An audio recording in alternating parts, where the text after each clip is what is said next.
കർത്താവിൻ്റെ വന്യ തിരുനാമം വാഴ്ത്തപ്പെടുമാറാകട്ടെ. ഈ രാത്രിയിൽ ദൈവപാദപീഠത്തിൽ ഒരുമിച്ച് വീണ്ടും പതിവ് പോലെ നമ്മുടെ ബൈബിൾ ക്ലാസ്സിന് വേണ്ടി കൂടി വരുവാൻ കർത്താവ് നമ്മെ സഹായിച്ചതിനാൽ ഞാൻ ദൈവത്തെ സ്തുതിക്കുന്നു. വിവിധയിടങ്ങളിൽ നിന്ന് കടന്നു വന്ന എല്ലാ പ്രിയപ്പെട്ടവർക്കും യേശുക്രിസ്തുവിൻ്റെ നാമത്തിൽ വന്ദനം. പകൽ സമയത്തെ ബദ്ധപ്പാടുകൾക്ക് ശേഷം താല്പര്യത്തോടെ കർത്താവിൻ്റെ വചനം ധ്യാനിപ്പാനായി കൂടി വരുവാൻ ദൈവം വിശേഷാൽ പ്രിയപ്പെട്ടവരെ സഹായിച്ചല്ലോ. അതോർത്ത് ഞാൻ ദൈവത്തെ സ്തുതിക്കുന്നു. പ്രാർത്ഥനയോടെ ദൈവസന്നിധാനത്തിൽ നമുക്ക് തുടരാം. കർത്താവിൻ്റെ വചനത്തിലേക്ക് നമ്മുടെ ശ്രദ്ധയെ തിരിക്കാം. പത്രോസിൻ്റെ ഒന്നാമത്തെ ലേഖനം അതിൻ്റെ 5-ാമത്തെ അധ്യായമാണ്. അതിൻ്റെ പ്രാരംഭ വാക്യങ്ങളാണ് കഴിഞ്ഞ ആഴ്ചയിൽ നമുക്ക് ചിന്തിപ്പാനായിട്ട് ഇടയായി തീർന്നത്. വിശേഷിച്ച് അന്ന് ആ കാലത്തുണ്ടായിരുന്ന ദൈവമക്കൾ കടന്നുപോയിക്കൊണ്ടിരുന്ന ഒരു പ്രത്യേക പെർസിക്യൂഷൻ്റെ അല്ലെങ്കിൽ ഒരു പീഡനത്തിൻ്റെ അങ്ങനെയുള്ളതാകുന്ന ചുറ്റുപാടിലാണ് ഈ ലേഖനം എഴുതപ്പെട്ടതെന്ന് നമുക്കറിയാം. എങ്കിലും അങ്ങനെയുള്ളതാകുന്ന ഒരു ചുറ്റുപാടിൽ ഒരു ഒരു ഒരു ഹെൽത്തി ആയിട്ടുള്ള ഒരു കൂട്ടായ്മയുടെ അല്ലെങ്കിൽ അങ്ങനെ ആത്മീകമാകുന്ന ആരോഗ്യം പ്രാപിക്കുന്ന ഒരു കൂട്ടായ്മ, അതിൻ്റെ പ്രധാനപ്പെട്ട അടിസ്ഥാനപരമാകുന്ന കാര്യങ്ങൾ എന്ത് എന്നുള്ളതാണ് ആ വാക്യങ്ങളിൽ നമുക്ക് കാണുവാനായിട്ട് കഴിഞ്ഞത്.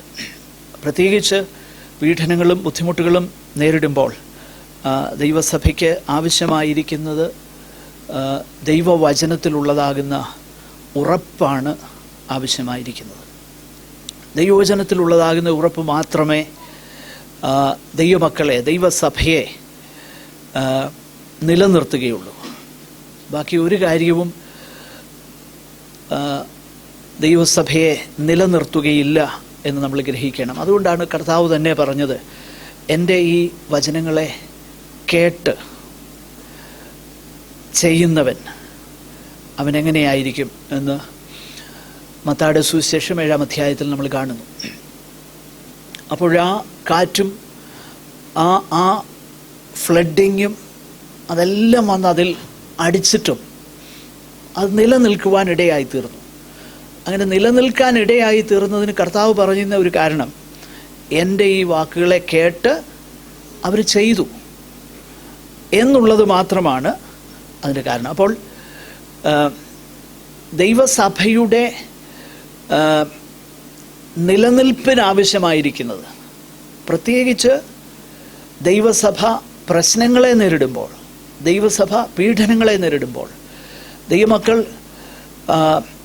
അഗ്നിശോധനയെങ്കിൽ കൂടെ കടന്നു പോകുമ്പോൾ ദൈവസഭയ്ക്ക് ആവശ്യമായിരിക്കുന്നത് ദൈവവചനത്തിൻ്റെ അടിസ്ഥാനമാണ്. ആ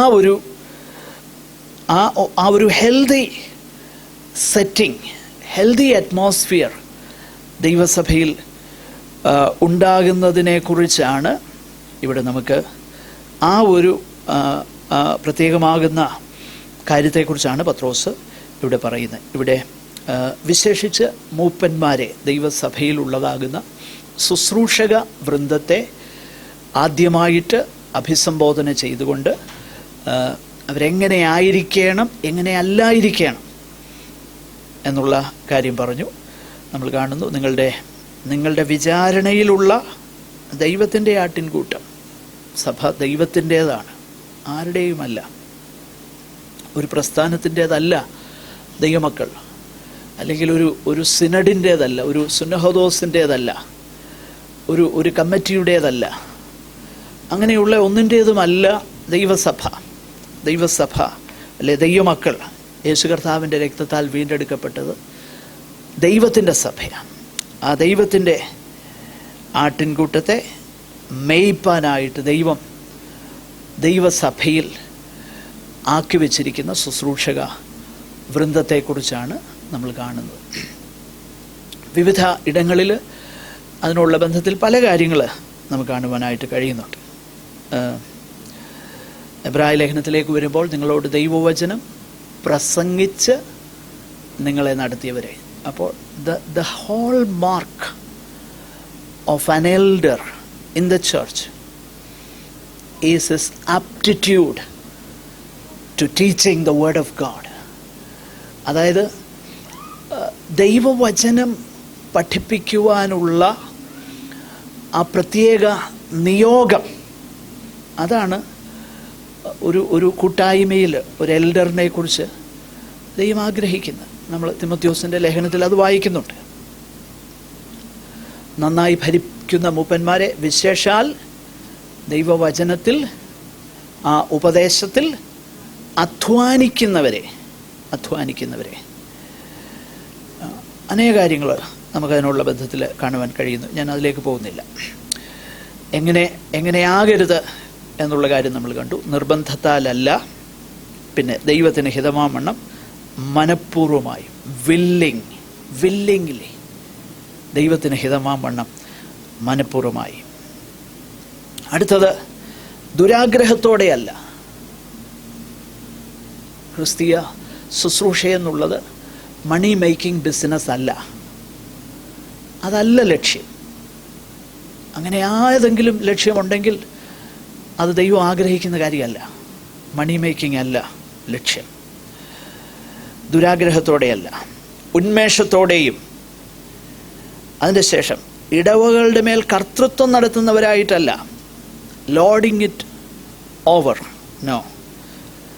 പിന്നെ ആട്ടിൻകൂട്ടത്തിന് മാതൃകളായിട്ട് അങ്ങനെ അധ്യക്ഷത ചെയ്യുവിൻ.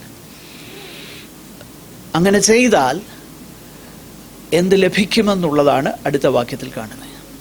ഇവിടെ എന്തെങ്കിലും കിട്ടുമെന്നൊന്നും പറഞ്ഞിട്ടില്ല, എവിടെ തരാമെന്നൊന്നും പറഞ്ഞിട്ടില്ല. പറഞ്ഞേക്കുന്നത് എന്നാൽ അത് ആ ഒരു ലക്ഷ്യമുണ്ടെന്നുണ്ടെങ്കിൽ there is no room for complaints. പിന്നെ ഒരു പരാതിക്കും അവിടെ സ്ഥാനമില്ല. കാരണം ഇവിടെ ഒന്നും കിട്ടുമെന്നുള്ള പ്രതീക്ഷയല്ല ദൈവിക ശുശ്രൂഷയിൽ ഒരാൾ എൻഗേജ് ആകേണ്ടത്. നമ്മൾ അതിനെക്കുറിച്ചൊക്കെ കഴിഞ്ഞ ആഴ്ചയിൽ വിശദമായിട്ട് ചിന്തിച്ചു.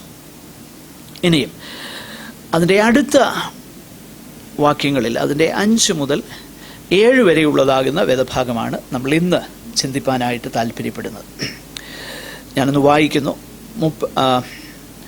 അവണ്ണമിളയവരെ മൂപ്പന്മാർക്ക് കീഴടങ്ങുവിൻ.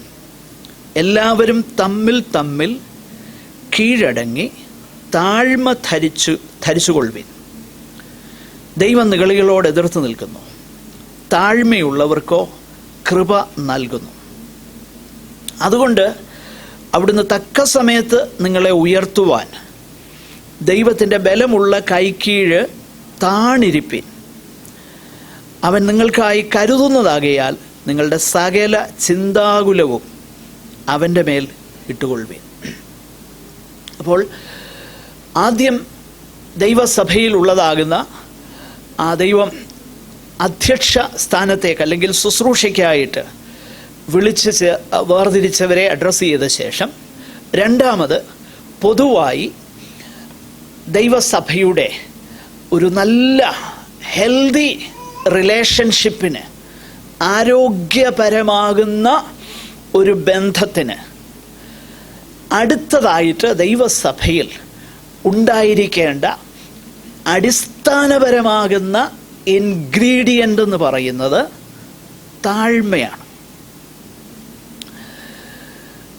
താഴ്മയെന്ന് പറഞ്ഞാൽ എന്താണെന്നൊക്കെ ഉള്ളത് നമ്മൾ നേരത്തെ ആ വിഷയം ചിന്തിച്ചിട്ടുള്ളതുകൊണ്ട് അധികം വിശദീകരിക്കുകയില്ല. എങ്കിലും ഒരു കാര്യം നമ്മൾ മനസ്സിലാക്കണം. ഇന്ന് ലോകത്തിലുള്ള സകല പ്രശ്നങ്ങളുടെയും അടിസ്ഥാനപരമാകുന്ന കാരണം നിഗളമാണ്, അഹങ്കാരമാണ്. അതാദ്യം ആരംഭിച്ചത് സ്വർഗത്തിലുള്ളതാകുന്ന ഒരു ബീയിങ്ങില, സ്വർഗത്തിലുണ്ടായിരുന്ന ഒരു ജീവിയിലാണ്, ഒരു ആത്മജീവിയിലാണ് അതാദ്യം തുടങ്ങുന്നത്. കാരണം അവൻ്റെ ചിന്ത, ഞാനെന്ത് ചെയ്യും, ദൈവത്തിൻ്റെ സിംഹാസനത്തിൻ്റെ മോളിൽ കയറ്റി എൻ്റെ നോക്ക്, അവന് നിഗളം, വലിയവനാകാനുള്ള താല്പര്യം, അതാണ് ലോകത്തിലുള്ള സകല പ്രശ്നങ്ങളുടെയും കാരണം. നിഗള, അഹങ്കാരമാണ്. എന്നാൽ അങ്ങനെ വീണുപോയ മനുഷ്യനെ വീണ്ടെടുപ്പാനായിട്ട് ദൈവപുത്രൻ വന്നപ്പോൾ എന്ത് ചെയ്തു? അതിന് നേരെ ഓപ്പോസിറ്റ്. ഫിലിപ്പി ലേഖനത്തിൽ നമ്മൾ വായിക്കുന്നത്, കർത്താവ് എന്ത് ചെയ്തു? ദൈവത്തോടുള്ള സമത്വം, മറ്റവൻ എന്ത് ചെയ്തു? ദൈവത്തിൻ്റെ സിംഹാസനത്തിൻ്റെ മുകളിൽ സിംഹാസനം വെക്കണമെന്ന് പറഞ്ഞപ്പോൾ അത് നിമിത്തം വീഴ്ച വന്നപ്പോൾ ആ വീഴ്ചയിൽ നിന്ന് ഉദ്ധരിപ്പാൻ വന്ന കർത്താവ് ചെയ്തത് എന്താ? ദൈവത്തോടുള്ള സമത്വം മുറുകെ പിടിച്ചു കൊള്ളണമെന്ന് വിചാരിക്കാതെ തന്നെത്താൻ താഴ്ത്തി. He emptied himself. എന്നിട്ട് താഴേക്ക് വന്നു. അതുകൊണ്ട് കർത്താവ് പറഞ്ഞത്, മനുഷ്യപുത്രൻ ശുശ്രൂഷിക്കപ്പെടുവാനല്ല, ശുശ്രൂഷിപ്പാനും അനേകർക്ക്. I don't put my interest, I put the interest of others first. അതാ താഴ്മ, എൻ്റെ ഇൻട്രസ്റ്റ് അല്ല. അതുകൊണ്ടാണ് അതിനെക്കുറിച്ച് ഫിലിപ്പി ലേഖനത്തിൽ പറയുമ്പോൾ ഓരോരുത്തർ ശാഠ്യത്താലോ ദുരഭിമാനത്താലോ ഒന്നും ചെയ്യാതെ, ശാഠ്യമെന്ന് പറഞ്ഞാൽ സെൽഫിഷ് ആംബിഷൻ, സ്വാർത്ഥ താല്പര്യങ്ങൾ, അത് താഴ്മയുടെ നേരെ എതിരാ. അതിനാൽ ഒന്നും ചെയ്യാതെ പിന്നെന്ത് ചെയ്യണം? പുട്ടിങ് അതേഴ്സ് ഫസ്റ്റ് എന്നുള്ളതാ സത്യത്തിൽ താഴ്മ. അതാ കർത്താവ് ചെയ്തത്. കർത്താവ് എന്താ ചെയ്തേ? ശുശ്രൂഷിക്കപ്പെടാനല്ല വന്നത്, ശുശ്രൂഷിക്കാൻ. അതുതന്നെയാണ് കർത്താവ് ചെയ്തത്. അപ്പോൾ ദൈവസഭയുടെ ഒരു ഹെൽത്തി ആയിട്ടുള്ള, ആരോഗ്യകരമായിട്ടുള്ള നിലനിൽപ്പിന് ഏത് സാഹചര്യത്തിലും അതിനെ ഹെൽപ്പ് ചെയ്യുന്ന ഘടകം താഴ്മയെന്നുള്ളതാണ്. അപ്പോൾ അതുകൊണ്ടാണ് ഈ പ്രത്യേക സെറ്റിങ്ങിൽ അപ്പോസ്തലനാകുന്ന പത്രോസ് പറയുന്ന കാര്യം ആദ്യം പറയുകയാണ്, ആകട്ടെ ദൈവം സഭയിൽ ആ ശുശ്രൂഷകൾക്കായി വിളിച്ച് എന്ത് ചെയ്യണം? വിളിച്ച് വേർതിരിച്ച, അല്ലെ ദൈവം അപ്പോയിന്റ് ചെയ്ത അവർക്ക് എന്ത് ചെയ്യണം? കീഴടങ്ങുക. അതാണ് ആദ്യം പറയുന്നത്. കീഴടങ്ങുക എന്ന് പറയുമ്പോൾ എല്ലാവരും പഞ്ചപുച്ഛം അടക്കി എന്നോ പറഞ്ഞാലും അത് കേട്ടോണമെന്നല്ല, അങ്ങനല്ല. കാരണം ദൈവവചനത്തിൽ നമ്മൾ കാണുന്നത് എന്താ? ദൈവവചനത്തിൽ കാണുന്നത് ബെരോവയിലുള്ളവരെ കുറിച്ച് എന്താ എഴുതിയേക്കുന്നേ? അവർ തെസ്സലോനിക്കയിലുള്ളവരെക്കാളും ഉത്തമന്മാരായിരുന്നു. അപ്പോൾ what ever will be in accordance with the word of God, if it is spoken, we have no other choice but to submit. ദൈവവചനപ്രകാരം ഉള്ള പെരുമാറ്റവും ദൈവവചനപ്രകാരമുള്ള ഉപദേശത്തിനും ദൈവമക്കൾ എന്ത് ചെയ്യണം? കീഴടങ്ങണം. It is very simple. അപ്പോൾ ദൈവവചനപ്രകാരമുള്ള കാര്യങ്ങൾക്കാണ് കീഴടങ്ങേണ്ടി, എല്ലാറ്റിനുമല്ല. എന്ത് പറഞ്ഞാലും കേട്ടേച്ച് പോകണം? നോ, അങ്ങനൊന്നുമില്ല. അതിനെക്കുറിച്ച് അതങ്ങനെയാണോ എന്ന് ചോദിച്ചു കഴിഞ്ഞാൽ അത് വലിയ തെറ്റൊന്നുമല്ല. വി മസ്റ്റ് ആസ്ക്, നമ്മൾ ചോദിക്കണം. അപ്പോൾ ആ ഒരു റിലേഷൻഷിപ്പിനെ കുറിച്ചാണ് ഇവിടെ പത്രോസ് ആദ്യമായി പറയുന്നത്. എന്നിട്ട് പറയുകയാണ്, അത് മൂപ്പന്മാരെ അതായത് ഇളയവരെ മൂപ്പന്മാർക്ക് കീഴടങ്ങുവിൻ എന്ന് പറഞ്ഞിട്ട് അടുത്ത വാക്കെന്നാ? എല്ലാവരും തമ്മിൽ.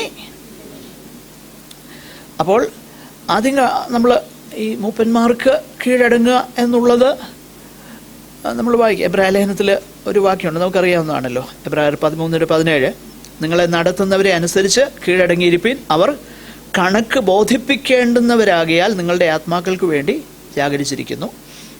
ഇത് അവർ ഞരങ്ങിക്കൊണ്ടല്ല, സന്തോഷത്തോടെ ചെയ്യുവാൻ ഇടവരുത്തുവിൻ, അല്ലാഞ്ഞാൽ നിങ്ങൾക്ക് നന്നല്ല. അപ്പോൾ ആ ഒരു കോണ്ടെക്സ്റ്റിലാണ് അത് നമ്മൾ മനസ്സിലാക്കേണ്ടത്. രണ്ടാമത്, എല്ലാവരും തമ്മിൽ തമ്മിൽ കീഴടങ്ങി താഴ്മ ധരിച്ചുകൊള്ളുവീൻ. താഴ്മ ധരിച്ചുകൊള്ളുവീൻ. അപ്പോൾ താഴ്മ എന്നുള്ളതിനെ ഒരു ഒരു ഒരു രൂപാലങ്കാരം, ഒരു മെറ്റഫറായിട്ട് ഉപയോഗിക്കുക. ആ ക്ലോത്തിങ്, ദൈവമക്കളുടെ ക്ലോത്തിങ് എന്തായിരിക്കണം? താഴ്മയെന്നുള്ളത്.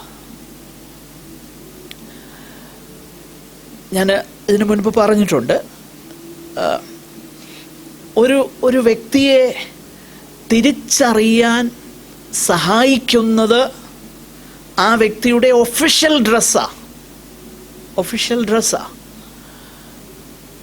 ഒരു വ്യക്തി വഹിക്കുന്ന സ്ഥാനം എന്താണെന്ന് വെളിവാക്കുന്നത് ആ വ്യക്തിയുടെ യൂണിഫോമാണ്. അപ്പോൾ ദൈവമക്കളുടെ യൂണിഫോം എന്തായിരിക്കണം? ദൈവമക്കൾ ധരിക്കേണ്ട വസ്ത്രം എന്തായിരിക്കണം? താഴ്മയെന്നുള്ളത്. മറ്റു ചില കാര്യങ്ങളെക്കുറിച്ചൊക്കെ പറയുന്നുണ്ട് കൊലോസി ലേഖനത്തിൽ. എനിവേ, ഇവിടെ നമ്മൾ കാണുന്നത് എല്ലാവരോടും പറയുക. അതായത് മൂപ്പന്മാരെ ഇൻക്ലൂഡ് ചെയ്യുകയാണ്. അതുകൂടാതെ ഇളയവരെയും മുതിർന്നവരെയും പുതിയതായിട്ട് വന്നവരെയും മെച്ചുറായിട്ടുള്ളവരും എല്ലാവരെയും ചേർത്ത് പറയുകയാണ്, നിങ്ങൾ എന്ത് ചെയ്യണം? താഴ്മ ധരിക്കണം. അപ്പോൾ ദൈവസഭയുടെ നിലനിൽപ്പിന് ആവശ്യമായിരിക്കുന്നത് താഴ്മയാണ്. ഇനി അതെന്താണെന്നുള്ളത് ഞാനൊന്നുകൂടെ ഉറപ്പാക്കട്ടെ. അതായത് മറ്റുള്ളവരെ, പുട്ടിങ് അതേഴ്സ് ഫസ്റ്റ്, അതാ താഴ്മയുടെ പ്രധാനപ്പെട്ട കാര്യം. ഞാനത് പറഞ്ഞു. നമ്മുടെ കർത്താവാണ് അതിൻ്റെ ഉദാഹരണമെന്നുള്ളത്. നമ്മൾ ഫിലിപ്പിയ ലേഖനം 2-ാം അധ്യായത്തിൽ അത് കണ്ടു.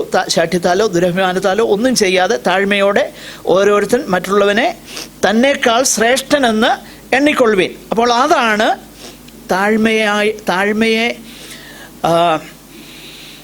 ഡിഫൈൻ ചെയ്യുവാനായിട്ട് വചനത്തിൽ ഉപയോഗിച്ചേക്കുന്നത്. ആ ഡെഫിനിഷൻ കൊടുത്തേച്ച് താഴ്മയുടെ ഉദാഹരണം ചൂണ്ടിക്കാണിക്കുകയാണ് കർത്താവിനെ.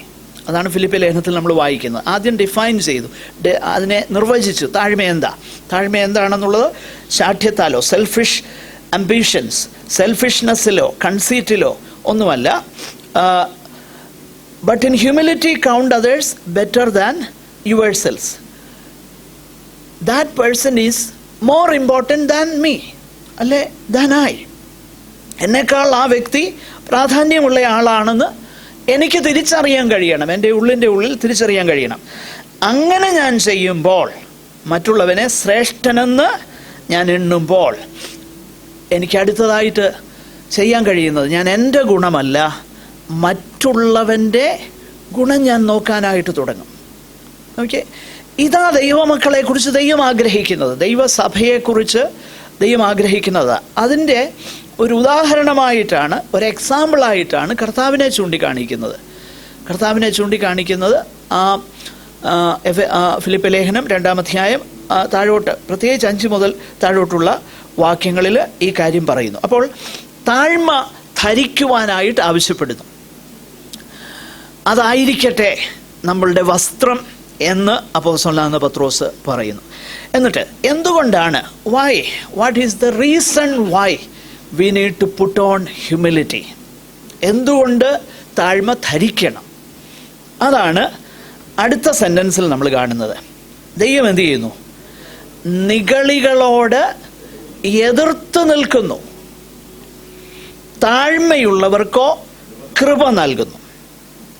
ഈ വേദഭാഗം സദൃശ്യവാക്യങ്ങളിലെ ഒരു ഉദ്ധരണിയാണ്. സദൃശ്യവാക്യങ്ങളിൽ നിന്ന് സദൃശ്യവാക്യം 3-ാം അധ്യായം 34-ാമത്തെ വാക്യമാണ്. ദൈവം നിഗളികളോട് എതിർത്ത് നിൽക്കുന്നു. ഇതേ വേദഭാഗം അപ്പോസ്തലനാകുന്ന യാക്കോബും ഉദ്ധരിച്ചിട്ടുണ്ട്. പത്രോസും യാക്കോബും ഒരേ നിലയിലാണ് ആ കാര്യം വിശദീകരിക്കുന്നത്. അപ്പോൾ യാക്കോബിൻ്റെ ലേഖനത്തിലേക്ക് ഒന്ന് വന്നാൽ നമുക്കത് പെട്ടെന്ന് മനസ്സിലാക്കാനായിട്ട് കഴിയും. യാക്കോബിൻ്റെ ലേഖനം 4-ാം അധ്യായം ഒന്ന് ദൈവം നിഗളികളോട് എതിർ നിൽക്കുന്നു. പിന്നെ പറയുന്നു താഴ്മയുള്ളവർക്കോ കൃപ നൽകുന്നു. പിന്നെ ദൈവത്തിന് കീഴടങ്ങുവേൻ എന്ന് പറയുന്നു. ഇവിടെ അത് തന്നെ പറയുന്നുണ്ട്. പത്രോസിൻ്റെ ലേഖനത്തിലും അത് തന്നെ പറയുന്നുണ്ട്, ദൈവത്തിന് കീഴടങ്ങുവേൻ എന്ന് പറയുന്നു. അതിൻ്റെ ശേഷം പിശാചിനെ കുറിച്ച് പറയുന്നു. ഇവിടെയും അത് തന്നെ പറയുന്നു, താഴോട്ട് പറയുന്നത് അത് തന്നെയാണ്, പിശാചിനെ കുറിച്ച്. നോക്കിയേ, ഈ താഴ്മയെക്കുറിച്ച് പറഞ്ഞിട്ട് ഞാൻ നേരത്തെ സൂചിപ്പിച്ചു, സകല പ്രശ്നങ്ങളുടെ ആരംഭം നിഗളം ആണെന്ന് ഞാൻ നേരത്തെ പറഞ്ഞു. എന്നിട്ട് പത്രോസും യാക്കോബും എല്ലാം ഉടനെ പറയുന്ന ആരെക്കുറിച്ചാണ്? പിശാചിനെ കുറിച്ച്.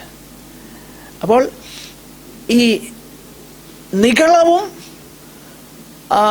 പിശാചിൻ്റെ ആ സാമീപ്യവും വളരെ അടുത്താണെന്നുള്ളത് നമ്മൾ മനസ്സിലാക്കണം.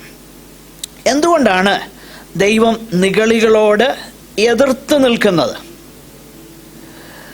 ദൈവം നിഗളികളോട് എതിർത്ത് നിൽക്കുന്നതിൻ്റെ പ്രധാനപ്പെട്ട കാരണം, നിഗളികൾക്ക് അവരിൽ തന്നെ ആശ്രയിക്കുന്നത്. എന്നാൽ ദൈവം ആഗ്രഹിക്കുന്നത് എന്താ? ദൈവം ആഗ്രഹിക്കുന്നത് നാം ദൈവത്തിൽ സമ്പൂർണമായിട്ട് ആശ്രയിക്കുക എന്നുള്ളത് ദൈവം ആഗ്രഹിക്കുന്നത്. നിഗളികൾ അവരവർക്ക് തന്നെ കാര്യങ്ങൾ ഹാൻഡിൽ ചെയ്യാൻ അവർക്കറിയാവുന്നവരാണ്, അവരിലാണ് ആശ്രയിക്കുന്നത്. എന്നാൽ ദൈവം ആഗ്രഹിക്കുന്നത്, God delights in people who trust in him. ദൈവത്തിനത് താല്പര്യമാണ്. അത് മാത്രമല്ല, നിഗളികളുടെ പ്രശ്നം എന്നാണെന്നറിയാമോ? അവരെപ്പോഴും അവരുടെ മഹത്വമാണ് താല്പര്യപ്പെടുന്നത്. ഈ പല സന്ദർഭങ്ങളിലും ഞാൻ ശ്രദ്ധിച്ചിട്ടുണ്ട്, ഈ ചിലർ ഈ വലിയ വലിയ കാര്യങ്ങൾ പറഞ്ഞു, ദൈവനാമ മഹത്വത്തിനാണ് ഞാനിത് പറഞ്ഞത്. അത് കേൾക്കുമ്പോഴേ അറിയാം ദൈവനാമം ഒന്നും മഹത്വപ്പെടാനൊന്നും വല്ലി പറയുന്നേ, അവരെ തന്നെ ഉയർത്താൻ വേണ്ടിയിട്ടാണ്.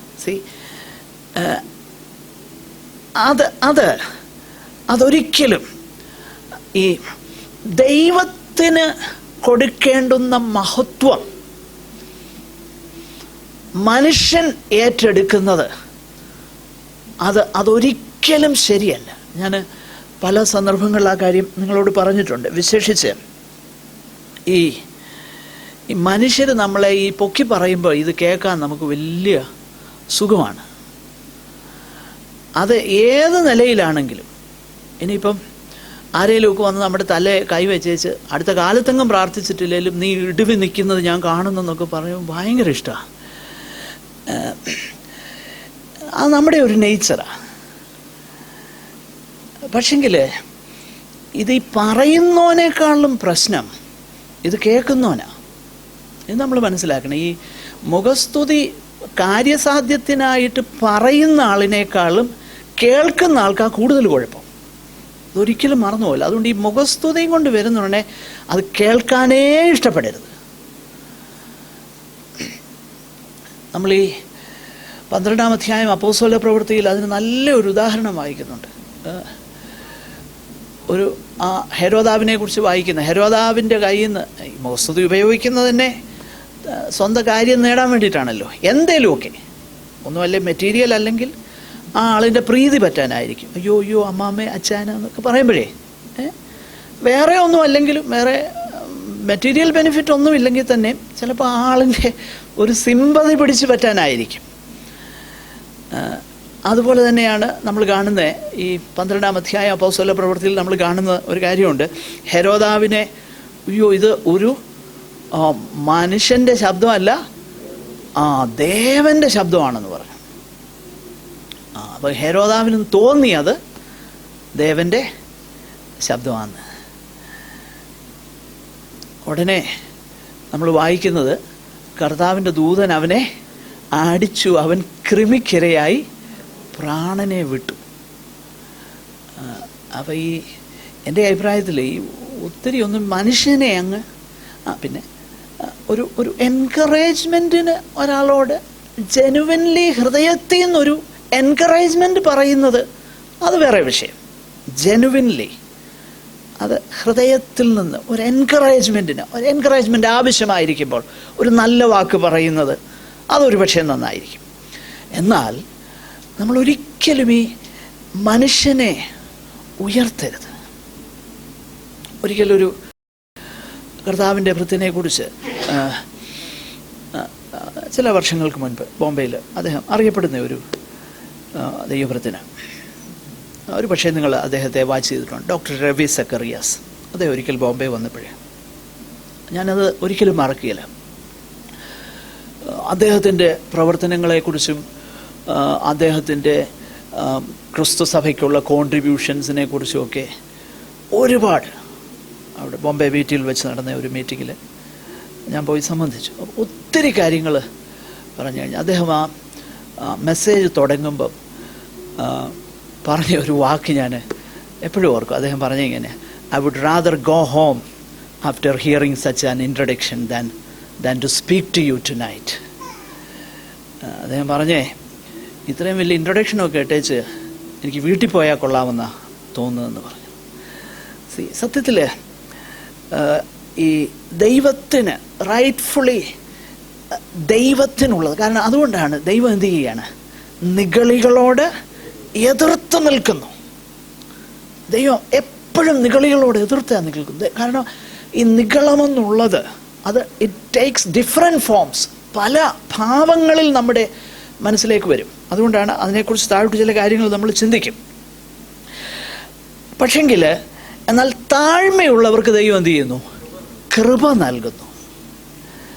ദൈവത്തിൻ്റെ കൃപയെന്നുള്ളത് ഈ നമ്മെ രക്ഷിക്കാൻ വേണ്ടി മാത്രമുള്ളതല്ല. ദൈവത്തിൻ്റെ കൃപ നമ്മുടെ ഡെയിലി ലൈഫിൽ ദിനംതോറുമുള്ള ജീവിതത്തിൽ നമ്മെ നിലനിർത്തുവാനുള്ള ദൈവത്തിൻ്റെ പ്രൊവിഷനാണ് കൃപയെന്നുള്ളത്.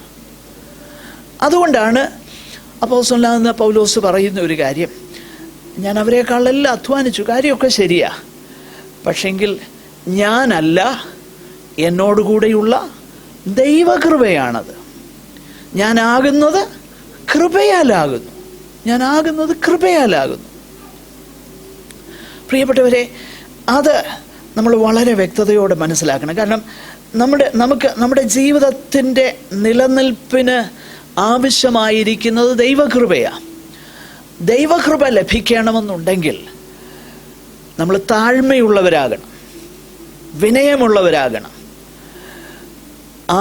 ആ വിനയം ദൈവവചനപ്രകാരം നമ്മുടെ ഉള്ളിലുണ്ടാകണം. അതിനെക്കുറിച്ച്, വിനയത്തെക്കുറിച്ച്, ഹ്യൂമിലിറ്റിയെക്കുറിച്ച് അനേക കാര്യങ്ങൾ നമുക്ക് പറയാൻ ദൈവവചനപ്രകാരമുണ്ടെങ്കിലും ഞാൻ അതിലോട്ടൊന്നും പോകുന്നില്ല. അപ്പോൾ അടുത്തതായിട്ട്, അപ്പോൾ അതിനോട് ചേർന്ന് പറയുന്നതാകുന്ന ഒരു കാര്യം വളരെ ശ്രദ്ധേയമാണ്. 6-ാം വാക്യത്തിൽ താഴ്മയുള്ളവർക്കോ കൃപ നൽകുന്നു. എന്നിട്ട് അതുകൊണ്ട് എന്ന് പറഞ്ഞാൽ ദൈവം നിഗളികളോട് എതിർത്ത് നിൽക്കുന്നു, താഴ്മയുള്ളവർക്ക് ദൈവം കൃപ നൽകുന്നു. അതുകൊണ്ട് അവിടുന്ന് തക്ക സമയത്ത് നിങ്ങളെ ഉയർത്തുവാൻ ദൈവത്തിൻ്റെ ബലമുള്ള കൈക്കീഴ് താണിരിപ്പീൻ. അപ്പോൾ നിഗളികളോട് ദൈവം എതിർത്ത് നിൽക്കുന്നത് കൊണ്ട്, താഴ്മയുള്ളവർക്ക് ദൈവം കൃപ നൽകുന്നത് കൊണ്ട്, ദൈവത്തിൻ്റെ ബലമുള്ള കൈക്കീഴിൽ താണിരിപ്പീൻ. അതുകൊണ്ട് തക്ക സമയത്ത് നിങ്ങളെ ഉയർത്തുവാൻ, ആ കാര്യത്തെക്കുറിച്ച് നമുക്ക് ചിന്തിക്കാം. അപ്പോൾ ഈ ദൈവത്തിൻ്റെ ബലമുള്ള കൈക്കീഴിൽ താണിരിക്കുക എന്ന് പറഞ്ഞാൽ അതിൻ്റെ അർത്ഥം ബൗവിങ് ഡൗൺ ടു ഗോഡ്സ് വിസ്ഡം.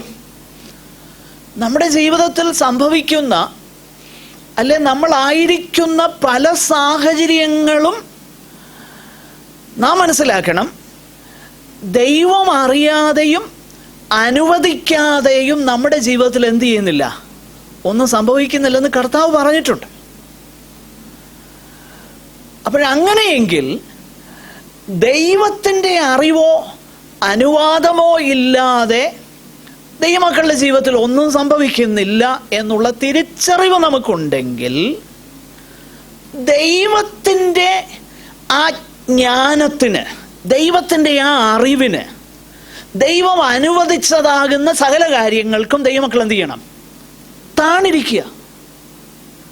അതിനായിട്ട് നമ്മൾ എന്ത് ചെയ്യുക, ഏൽപ്പിച്ചു കൊടുക്കുക. ദൈവം ജീവിതത്തിൽ അനുവദിക്കുന്നതാകുന്ന അവിടുത്തെ പ്രൊവിഡൻസിൽ, അവിടുത്തെ കരുതലുകളിൽ ദൈവം അനുവദിക്കുന്ന സകല അവസ്ഥകളിലും നമ്മുടെ കൺസേൺസ്, നമ്മുടെ ആശങ്കകളെല്ലാം ദൈവത്തിങ്കലേക്ക് ഭരമേൽപ്പിക്കുവാൻ കഴിയുന്ന അവസ്ഥയ്ക്കാണ് താണിരിക്കുക എന്ന് പറഞ്ഞു കഴിഞ്ഞാൽ God allows something, he allows something. ഞാൻ എന്ത് ചെയ്യുകയാണ്? എന്നെ തന്നെ അതിന് ഏൽപ്പിച്ചു കൊടുക്കുകയാണ്. അങ്ങനെ ഞാൻ ഏൽപ്പിച്ചു കൊടുക്കുമ്പോൾ ദൈവം എന്ത് ചെയ്യും? ദൈവം തക്ക സമയത്ത് എന്നെ ഉയർത്തും. അതല്പം ഒരു വിശദീകരണം ആവശ്യമാണ്. പലപ്പോഴും നമുക്ക് ആ ഒരു പാർട്ട് ഭയങ്കര ഇഷ്ടമാണ്. ഈ നമ്മളെ ഉയർത്താൻ വേണ്ടിയിട്ട് എന്ത് ചെയ്യണം? കാരണം കർത്താവ് തന്നെ പറഞ്ഞിട്ടുണ്ടല്ലോ, തന്നെത്താൻ ഉയർത്തുന്നവൻ എന്ത് ചെയ്യും? താഴ്ത്തപ്പെടുമെന്നും തന്നെത്താൻ താഴ്ത്തുന്നവൻ എന്ത് ചെയ്യും? ഉയർത്തപ്പെടുമെന്നും ഒക്കെ കർത്താവ് പറഞ്ഞിട്ടുണ്ടല്ലോ. അപ്പം ഈ സത്യത്തിൽ ഈ ഉയർച്ച എന്നൊക്കെ പറഞ്ഞു കഴിഞ്ഞാലേ ദൈവവചനപ്രകാരം എന്താണെന്നുള്ളത്, ദൈവവചനത്തിൻ്റെ ആ ഹോൾ പിക്ചർ നമ്മുടെ ഉള്ളിലേക്കൊന്ന് വരണം.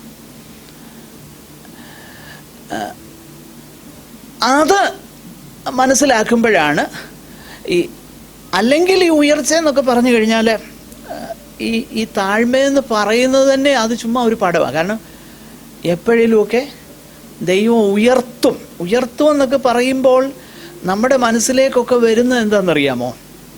ഈ ലോകത്തിലൊക്കെ എന്തെങ്കിലുമൊക്കെ സ്ഥാനമോ മാനമോ അല്ലെ സമ്പത്തോ അല്ലെ അങ്ങനെയൊക്കെ കിട്ടുന്ന കാര്യങ്ങൾക്കാണ് പൊതുവേ നമ്മൾ എന്ത് പറയുന്നേ?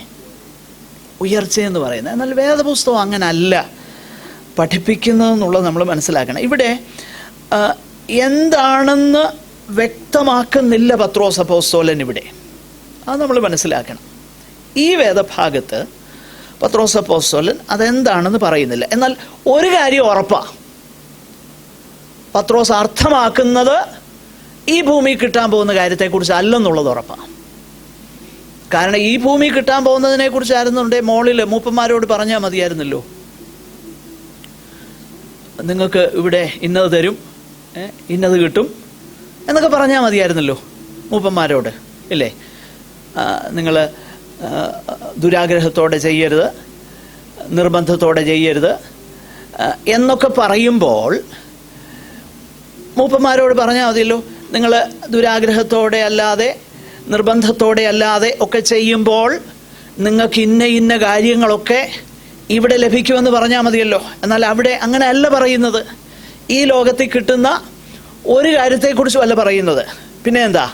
ഇടയ ശ്രേഷ്ഠൻ പ്രത്യക്ഷനാകുമ്പോൾ തേജസ്സിൻ്റെ വാടാത്ത കിരീടം നിങ്ങൾക്ക് കിട്ടുമെന്നാണ് പറയുന്നത്. അപ്പം ഇവിടെ കിട്ടുന്ന ഒരു കാര്യത്തെക്കുറിച്ചല്ല പത്രോസ് ഉയർച്ച എന്ന് പറയുന്നതെന്ന് വ്യക്തമാണ്. ആ കോണ്ടെക്സ്റ്റിൽ തന്നെ നമ്മൾ ചിന്തിച്ച് നോക്കിക്കഴിഞ്ഞാൽ ഇവിടെ എന്തെങ്കിലും ഭൗതികമായിട്ടോ അല്ലെങ്കിൽ സ്ഥാനക്കയറ്റമോ അങ്ങനെ കിട്ടുന്ന എന്തെങ്കിലും സ്ഥാനക്കയറ്റം എന്തെങ്കിലും കിട്ടുന്ന, ഓക്കെ, ദാറ്റ്സ് ഓൾ റൈറ്റ്. ദൈവം ഒരാളെ ഒരിടത്ത് പ്ലേസ് ചെയ്യുന്നത് ചെയ്യട്ടെ, അതൊന്നും അല്ല ഞാൻ പറയുന്നത്. പക്ഷെ അതല്ല എന്ത് ചെയ്യുന്നത്? ഉയർച്ച എന്നതിനാൽ പത്രോസ് അർത്ഥമാക്കുന്നത്. നിങ്ങളെ ഉയർത്തുവാൻ എന്ന് പറയുമ്പോൾ അങ്ങനെയുള്ളതാകുന്ന ഒരു കാര്യം മനസ്സിൽ വെച്ചുകൊണ്ടല്ല ദൈവമക്കൾ എന്ത് ചെയ്യേണ്ടത്? താഴേണ്ടത്. ദൈവത്തിൻ്റെ ബലമുള്ള കൈക്കീഴിൽ നമ്മൾ താണിരിക്കേണ്ടത് അങ്ങനെയുള്ള സ്വാർത്ഥ ലക്ഷ്യങ്ങളിലാകരുത് എന്നുള്ളത് നമ്മൾ മനസ്സിലാക്കണം. അപ്പോൾ അത് ദൈവത്തിൻ്റെ സമയത്തെക്കുറിച്ചാണ് പറയുന്നത്. പൊതുവായിട്ട് അവിടെ പത്രോസ് അപ്പോസ്തലൻ പറയുക തക്ക സമയത്ത്. അത് ദൈവത്തിനറിയാം എന്താ ചെയ്യേണ്ടത്. ദൈവത്തിനറിയാം താഴ്ത്തുന്ന ഒരുവനെ ഏത് നിലയിൽ അവന് ഗുണമായി തീരുന്ന കാര്യം ചെയ്യണമെന്ന് ദൈവത്തിനറിയാം. അത് ദൈവം ചെയ്തോളും. നമ്മൾ ടേംസ് വെച്ചിട്ടല്ല താഴേണ്ടത്, മനസ്സിലാക്കണേ. നമ്മൾ എന്തെങ്കിലും ഒരു ടേംസ് വെച്ചുകൊണ്ടല്ല താഴ്ചയെന്നുള്ളത്. അത് താഴ്മയല്ല, അത് അൾട്ടീരിയർ മോട്ടീവാണ്. സ്വാർത്ഥ ലക്ഷ്യങ്ങളാണ് അതിനകത്ത്, സ്ഥാപിത ലക്ഷ്യങ്ങളാണ്. അങ്ങനെയുള്ള ഒരു കാര്യമല്ല ബിബ്ലിക്കൽ ഹ്യൂമിലിറ്റി. ഒരു പക്ഷെങ്കിൽ നിശ്ചയമായിട്ടും ആ ആത്മീകമാകുന്ന അനുഗ്രഹങ്ങളാകാം, ദൈവമായിട്ടുള്ള കൂട്ടായ്മ ബന്ധത്തിൻ്റെ ആഴമാകാം, ദൈവത്തെ അടുത്തറിയുവാനുള്ളതാകുന്ന ആ അനുഭവമാകാം, തക്ക സമയത്തുള്ള ഉയർച്ച. ഇതേറ്റവും മനസ്സിലാക്കണമെന്നുണ്ടെങ്കിൽ മോശയുടെ ജീവിതം നോക്കിയാൽ നമുക്കറിയാം. മോശ എന്ന മനുഷ്യനെയാണ് ഭൂതലത്തിൽ ഏറ്റവും വലിയ താഴ്മയുള്ള മനുഷ്യനായിട്ട് വേദപുസ്തകം പഠിപ്പിക്കുന്നത്. പക്ഷേ ആ താഴ്മയുള്ള മോശയെക്കുറിച്ച് പറയുമ്പോൾ നമ്മൾ പല കാര്യങ്ങൾ അതിനുള്ള ബന്ധത്തിൽ അവിടെ തന്നെ കാണാൻ കഴിയുന്നുണ്ട്. സംഖ്യാപുസ്തകത്തിൽ സ്വന്തം തന്നെക്കുറിച്ച് കാര്യങ്ങളൊക്കെ പറഞ്ഞപ്പോൾ മോശ എന്ത് ചെയ്തില്ല? ഒരു മറുപടിയും പറഞ്ഞില്ല. അത് നമ്മൾ വായിക്കും, നമുക്കറിയാം. ഞാനത് നേരത്തെ പറഞ്ഞിട്ടുള്ള വിഷയമാണ്, അതുകൊണ്ട് അങ്ങോട്ട് പോകുന്നില്ല. എങ്കിലും അവിടെ കാണുന്ന ഒരു കാര്യം, ദൈവം പറയുന്നൊരു കാര്യമുണ്ട്. ദൈവം ഒരു സ്നേഹിതനോട് സംസാരിക്കുന്നത് പോലെ മുഖാമുഖമായി അടുത്തറിഞ്ഞിട്ടുള്ള ആരാ ഉള്ളത്? മോശയെ പോലെ. അപ്പോൾ താഴ്മ, ആ ഏറ്റവും വലിയ താഴ്മയുണ്ട് എന്ന് ദൈവം വിശേഷിപ്പിച്ച മോശയ്ക്ക് ദൈവം നൽകിയത് എന്താ? ദൈവമായിട്ടുള്ള ആ ഡീപ്പർ റിലേഷൻഷിപ്പാണ്. ആ ഡീപ്പ് റിലേഷൻഷിപ്പ് ദൈവമായിട്ടുണ്ടായിരുന്നത് കൊണ്ടാണ് ഈ ലോകത്തിലെ ഉയർച്ചകളല്ലായിരുന്നു മോശയുടെ ലക്ഷ്യം. കാരണം പുറപ്പാട് പുസ്തകത്തിൽ നമ്മൾ വായിക്കുന്ന ഒരു കാര്യമുണ്ട്. ഇനിയും ഞാൻ നിങ്ങളോടൊപ്പം വരികയല്ല, നിങ്ങൾക്ക് കനാൻ ദേശത്ത് പോയാൽ മതിയല്ലോ, പൊക്കോ അവിടെ, ഞാൻ എൻ്റെ ദൂതനെ നിങ്ങൾക്ക് മുൻപായിട്ട് അയക്കാം എന്ന് പറയുമ്പോൾ മോശ പറയുന്നൊരു കാര്യം ഇതാ: കർത്താവേ, അങ്ങ് പോകുന്നില്ലെങ്കിൽ ഞങ്ങളെ ഇവിടുന്ന് എന്ത് ചെയ്യല്ലേ? ആ വരണ്ട ഭൂമിയിൽ ഞങ്ങൾ ഇവിടെ താമസിച്ചു കൊള്ളാം, പക്ഷേ അവിടുത്തെ സാന്നിധ്യമാണ് ഞങ്ങൾക്ക് വലുത്. പ്രിയപ്പെട്ടവരെ, ദൈവസന്നിധാനത്തിൽ താഴുകയും ദൈവം ഉയർത്തുകയും ചെയ്യുന്ന ഒരു മനുഷ്യന് ഈ ഭൂമിയിലെ കാര്യമല്ല വലുത്, ദൈവമായിട്ടുള്ള കൂട്ടായ്മ ബന്ധമാണ് വലുത്. മനസ്സിലാകുന്നുണ്ടോ? ദൈവം ഉയർത്തുക എന്നൊക്കെ പറഞ്ഞു കഴിഞ്ഞാലേ നമുക്ക് ഇവിടുത്തെ ഉയർച്ച അല്ലെന്ന് മനസ്സിൽ വരുന്നത്. പിന്നെന്തുവാ? ദൈവവുമായിട്ടുള്ള കൂട്ടായ്മ ബന്ധമാണ് വലുത്, ദൈവമായിട്ടുള്ള ഫെലോഷിപ്പാണ് വലുത്. അതിൽ വലുതായിട്ട് ജീവിതത്തിൽ ഒന്നുമില്ല എന്നൊരു തിരിച്ചറിവ് വന്നു കഴിഞ്ഞാൽ പിന്നെ ദൈവത്തെ അറിയുന്ന ആ ഉയർച്ചയേക്കാൾ വലുത് വല്ലതും ഉണ്ടോ? അതുകൊണ്ടാണ് പൗലോസ് പറയുന്നത്, that I may know him, ഞാൻ അവനെ അറിയേണ്ടതിന്. അവനെ അറിയുക, ദൈവമായിട്ടുള്ള ഡീപ്പ് റിലേഷൻഷിപ്പ്, അതാണ് വലിയ കാര്യം, അതാ ഉയർച്ച. ഇനിയും നമ്മളൊരു കാര്യം മനസ്സിലാക്കണം. ഈ മനുഷ്യന് ലഭിക്കാവുന്നതിൽ ഏറ്റവും വലിയ കാര്യം,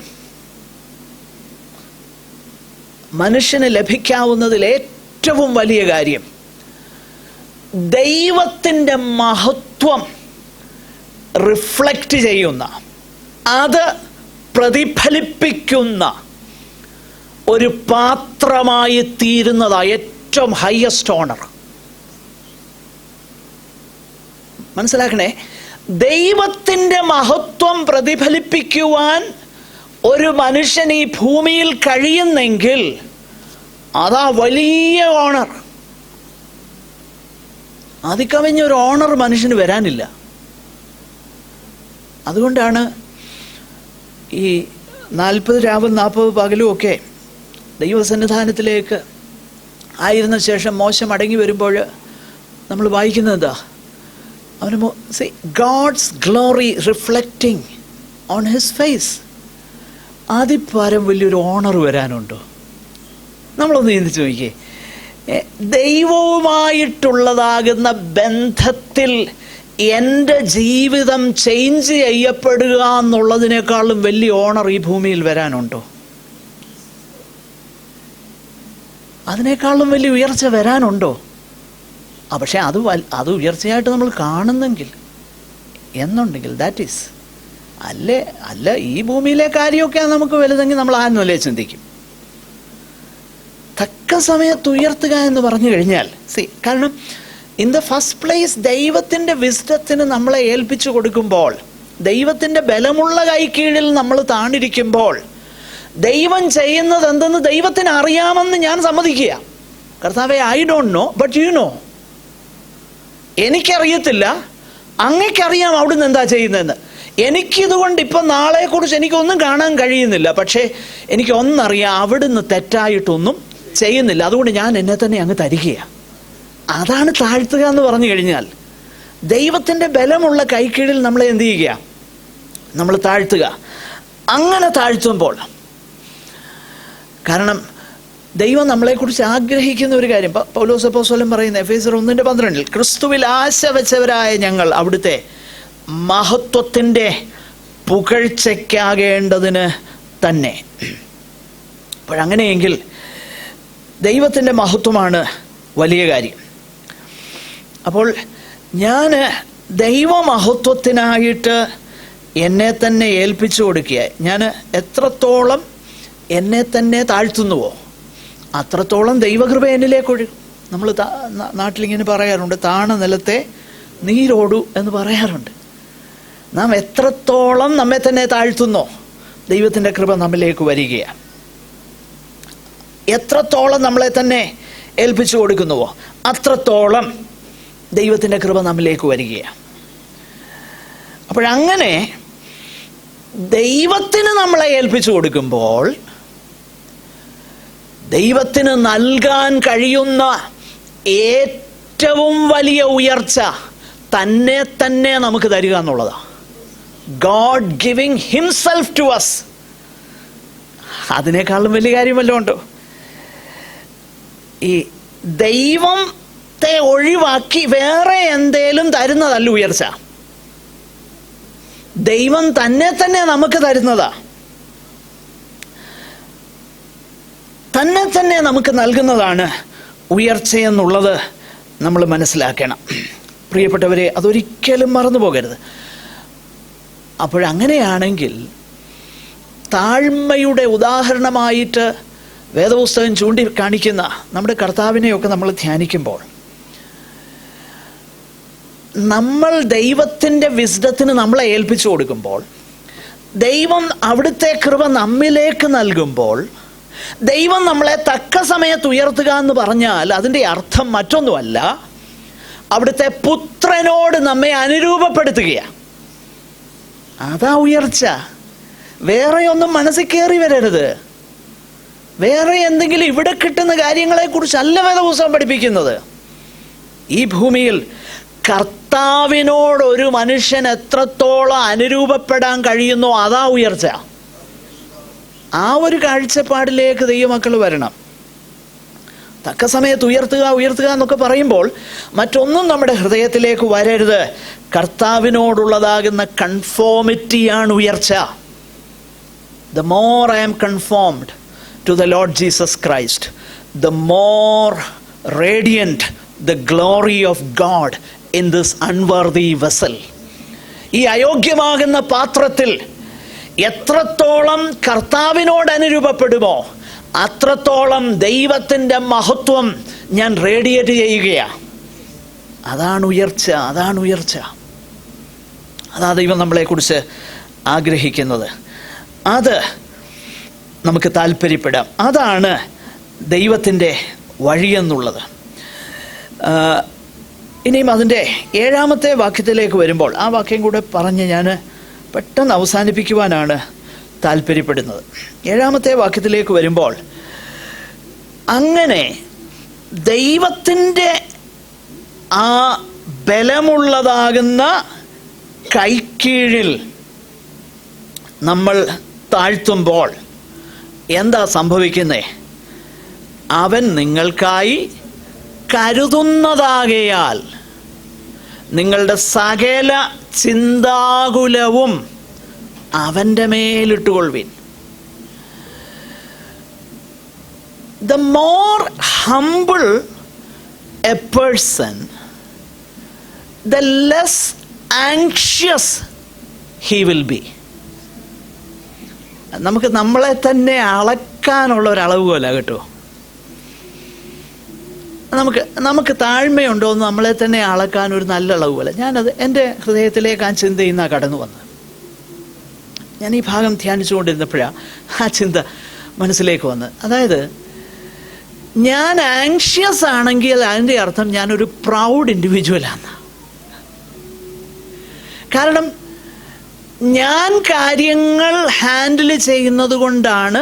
അപ്പം ഞാൻ ഇന്നതുപോലെ ചെയ്തില്ല, അതുകൊണ്ടാണ് ഞാൻ എന്തായിരിക്കുന്നേ, ഞാൻ ആങ്ഷ്യസാണ്, ഞാൻ ആകുല ചിന്തയാണ് മനസ്സിൽ.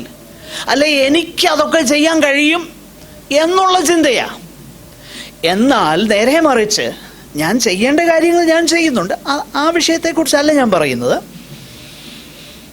എന്നാൽ ദൈവം എനിക്ക് വേണ്ടി കരുതുമെന്ന ചിന്ത വന്നു കഴിഞ്ഞാൽ ഞാൻ എന്ത് ചെയ്യുന്നില്ല, ഞാൻ ആകുല ചിന്തയുള്ളവനാകുന്നില്ല. പ്രിയപ്പെട്ടവരെ, ദൈവത്തിൻ്റെ ബലമുള്ള കൈക്കീഴിൽ താണിരിക്കുന്ന ഒരു വ്യക്തി ആകുല ചിന്തയുള്ളവനാകേണ്ട കാര്യമില്ല. കാരണം അവിടെ നമ്മൾ വായിക്കുന്നത് ദൈവത്തിൻ്റെ ബലമുള്ള കൈക്കീഴ്. നമ്മൾ എവിടെയാ താണിരിക്കുന്നത്, ആ ഒരു ചിന്ത വേണം. എന്നാൽ പലപ്പോഴും നമ്മൾ പറയുന്നതന്നെ, ചിലരൊക്കെ സാക്ഷ്യം പറയുന്നത് ചിലപ്പോൾ കേട്ടിട്ടുണ്ട്, അയ്യോ ആരും ഒന്നുമില്ല, ദൈവം മാത്രമേ ഉള്ളൂ. മനസ്സിലായോ എന്ന് പറഞ്ഞു കഴിഞ്ഞാൽ ദൈവം ആരുമില്ല.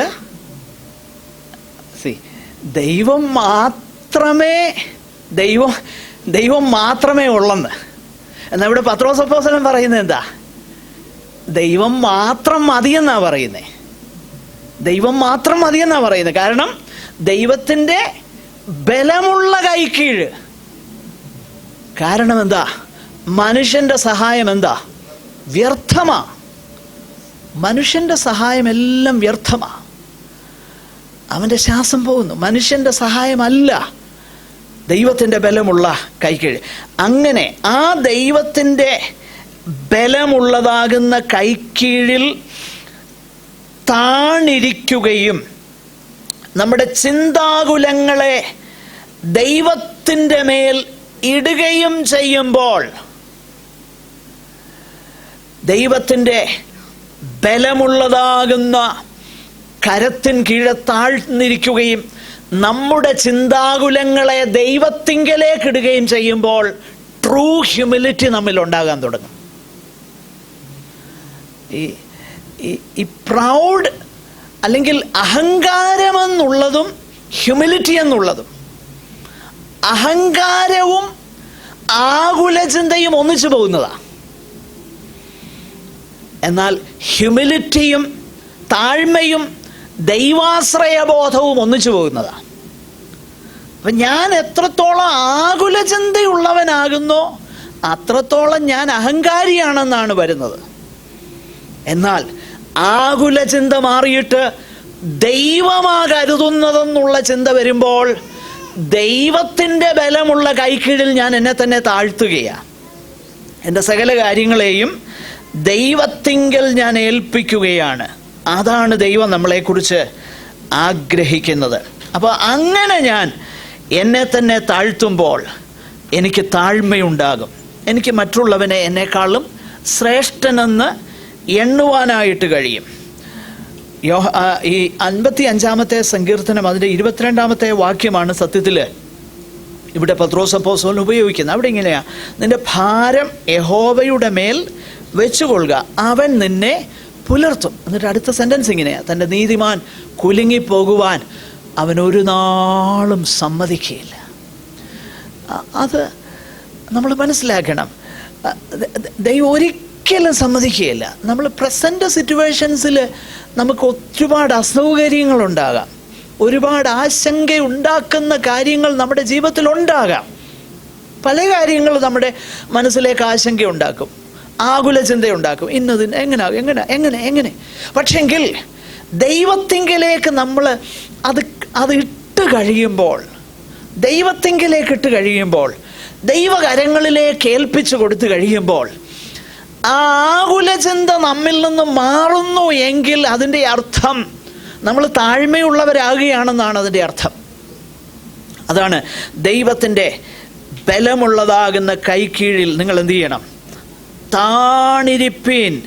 കാരണം അവിടുന്ന് തക്ക സമയത്ത് നിങ്ങളെ ഉയർത്തും. അത് മാത്രമല്ല, അവൻ നിങ്ങൾക്കായി കരുതുന്നതാകയാൽ ദൈവം നിങ്ങൾക്കായി കരുതുന്നു. ദൈവം നിങ്ങൾക്ക് വേണ്ടി കരുതുന്നു എന്നുള്ളതാകുന്ന ആ ചിന്ത. പ്രിയപ്പെട്ടവരെ, ഞാൻ സത്യത്തിൽ അടുത്ത ആ വിഷയത്തിലേക്ക് പ്രവേശിപ്പാൻ ഞാൻ ഇന്ന് ആഗ്രഹിക്കുന്നില്ല. അതിൻ്റെ 8 മുതലുള്ളതാകുന്ന വാക്യങ്ങളിൽ അതിൻ്റെ നേരെ വിപരീതമായിട്ടുള്ളൊരു കാര്യത്തെക്കുറിച്ചാണ് നമ്മൾ വായിക്കുന്നത്. അല്ലെങ്കിൽ പിശാച്, നമ്മുടെ പ്രതിയോഗിയാകുന്ന പിശാചിനെ കുറിച്ചാണ് പറയുന്നത്. അപ്പോൾ അതിനെക്കുറിച്ച് ചില കാര്യങ്ങൾ നമുക്ക് ചിന്തിക്കേണ്ടതായിട്ടുണ്ട്, കർത്താവ് അനുവദിച്ചാൽ നെക്സ്റ്റ് വീക്കിൽ. എന്നാൽ ഇന്ന് ഞാൻ എൻ്റെ വാക്കുകളെ ഇവിടെ അവസാനിപ്പിക്കുവാനാണ് താല്പര്യപ്പെടുന്നത്. എനിക്കറിയാം അടുത്ത വിഷയം തുടങ്ങിയാൽ ഞാൻ എങ്ങും എത്തുകയില്ല. എന്നാൽ അതേ സമയം തന്നെ നേരത്തെയാണ് നിർത്തുന്നതെന്ന് എനിക്കറിയാം. എങ്കിലും ഒരു നിമിഷം നമ്മുടെ കണ്ണുകളെ ദൈവസന്നിധാനത്തിൽ അടച്ച ശേഷം അല്പസമയം നമ്മൾ കേട്ടതാകുന്ന വചനം നമുക്കൊന്ന് ധ്യാനിക്കാം.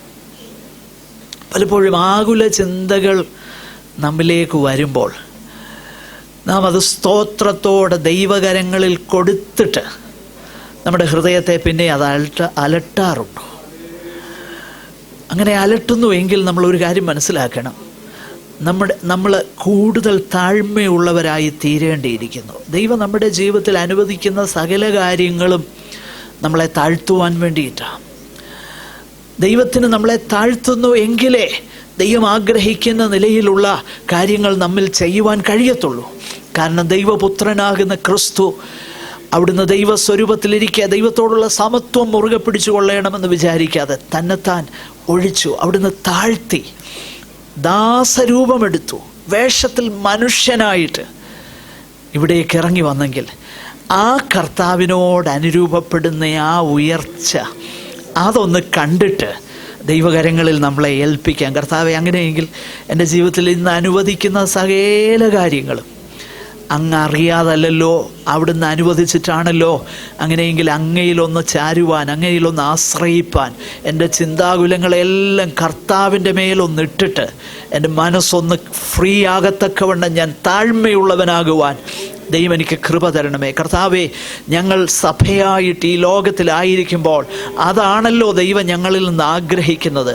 അതിനായിട്ട് അടിയങ്ങളെ ഒരുക്കണമേ എന്ന് നമുക്ക് പ്രാർത്ഥിക്കാം. അതിനായിട്ട് നമുക്ക് താല്പര്യപ്പെടാം. ദൈവ വചനങ്ങളാൽ നമ്മെ അനുഗ്രഹിക്കട്ടെ. സഹോദരന്മാരിൽ ഒരാൾക്ക് ദയവായി പ്രാർത്ഥിച്ച് അവസാനിപ്പിക്കാം.